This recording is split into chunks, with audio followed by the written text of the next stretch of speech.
మనకి విధానంగా పెళ్లి చేసుకునేటువంటిది ప్రధానంగా సంతానార్థులై వివాహం చేసుకుంటాం. కాబట్టి వచ్చేటువంటి అమ్మాయి యొక్క కడుపు పండాలయ్యా అంటే గర్భస్థమైనటువంటి దోషాలు ఏవీ కూడా ఉండకుండా ఉండటం కోసం ఆ యోక్త్రధారణ అనేటువంటి కార్యక్రమాన్ని నిర్వహిస్తారు. అదిగోండి, అయితే సాధారణంగా ఇతర కన్యలకైతే ఆ దోషం ఉండవచ్చు, కానీ మరి అమ్మవారికి అటు ఉంటుందా అంటే కాదు. ఈ దోషం ఎవరికైతే ఉంటుందో దీన్ని దర్శించడం వల్ల అమ్మవారి యొక్క సంతానమైనటువంటి మనమందరం కూడా సంతానవంతులం అనేటువంటి దానికి ప్రతీకగా ఆ యోక్త్రధారణ అనేటువంటి కార్యక్రమాన్ని నిర్వహిస్తున్నారు.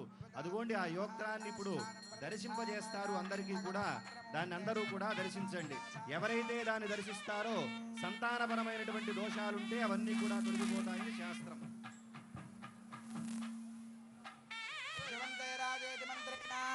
श्री सीता महालक्ष्मी देव्याः कटिस्थाने योक्त्रबन्धनं कृत्वा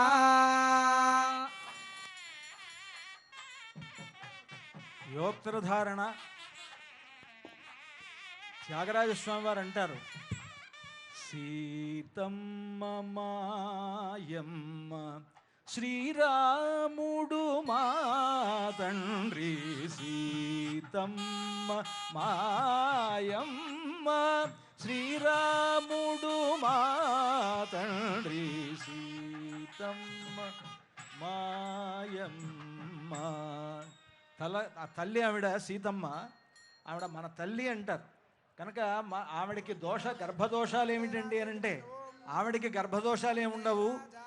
మనమంతా కూడా దోషాలు చేస్తాం కదా, మన దోషాలన్నీ పోగొట్టుకోవడానికి సీతమ్మ వారు తన నడుముకి ఈ యోక్త్రాన్ని ధరిస్తూ ఉన్నారు. ధ్రువంతే రాజా వరుణా ధ్రువందేవో బృహస్పతిః ధ్రువంత ఇంద్రశ్చాగ్నిశ్చ రాష్ట్రం ధారయతాన్ ధ్రువం. యోక్త్రధారణ ముహూర్తః సుముహూర్తో స్మృతి భవంతో మహాంతో అనుగృహంతు ముహూర్తః సుముహూర్తోస్తు. జయ బోలో సీతా మహాలక్ష్మీ మయ్యా కీ. అమ్మవారికి ఏ విధంగా యోక్త్రధారణ జరుగుతుందో కళ్యాణోత్సవంలో, స్వామివారికి యజ్ఞోపవీత ధారణ కూడా ఇప్పుడు జరుగుతుంది. శ్రీ జగదాంపతే అనంతరాశ్రమ సిద్ధ్యర్థం ద్వితీయ యజ్ఞోపవీత ధారణం కుర్యాత్. ధారణార్థం అర్ఘ్యపాద్యాచమనీయాని దత్వా శ్రీరామచంద్ర పరబ్రహ్మణే నమః. ఇదమర్ఘ్యం సమర్పయామి, ఇదం పాద్యం సమర్పయామి, ఇదమాచమనీయం సమర్పయామి. ద్వితీయాశ్రమ సిద్ధి. ద్వితీయాశ్రమం అనంటే బ్రహ్మచర్యం నుండి గృహస్థు అవుతున్నాడు రామచంద్రమూర్తి. సీతమ్మ వారిని కళ్యాణం చేసుకొని ఆయన ఈనాటి నుండి ఆయన రెండో ఆశ్రమంలోకి, గృహస్థాశ్రమంలోకి ప్రవేశిస్తున్నాడు. అంతా యజ్ఞోపవీతాన్ని స్వామివారికి ధరింపజేస్తూ ముందుగా అర్చక స్వాములు మనకు ఆ యజ్ఞోపవీతాన్ని చూపిస్తూ ఉన్నారు. అంటే మన అందరికీ అలా చూపించడంలో ఉద్దేశం ఏమిటి అని అంటే, మన అందరం స్వామికి ధరింపజేస్తున్నట్లు అనమాట భావించమని. ఆ స్వామివారికి సేవించండి.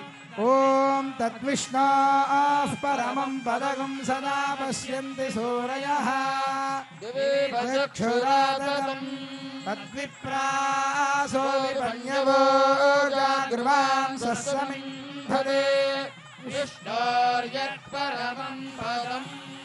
అలంకారార్థం సువర్ణ యజ్ఞోపవీత ధారణం కుర్యాత్.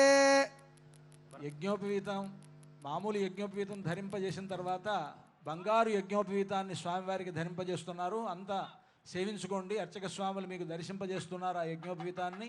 అంతా సేవిద్దాం. అలంకారార్థం సువర్ణ యజ్ఞోపవీత ధారణం కుర్యాత్.